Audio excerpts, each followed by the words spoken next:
Yes, you mentioned the word change, and when I bought your book, that was the question I have. We've been hearing change from Obama. If you could confront Mr. Obama tomorrow, how would you pin him down when he uses that word change? Well, I probably wouldn't do it directly as much as I would go to his supporter if I was addressing supporters or the audience. That change means nothing. It's just a word, and it's a cliche. It's just to repeat it has no meaning. You have to say, what are you going to change? And I would argue, you offer no change. You have the same foreign policy. You want more troops in Afghanistan. You're not talking about only going to war with a declaration.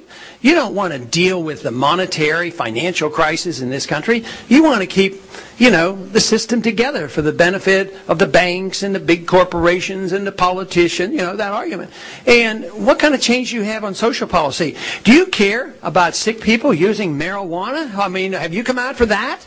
And I would just hit him hard on the fact that he doesn't want change. He wants the status quo.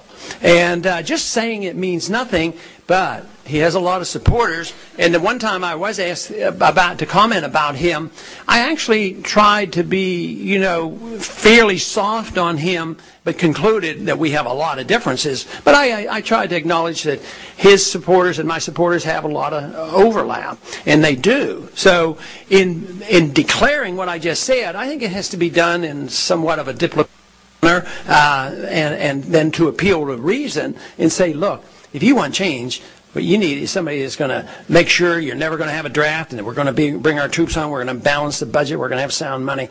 He never talks about any of that. Maybe you would convert him. Well, no, he probably doesn't have real solid beliefs. He will be converted when we convert his young people. That's what will convert.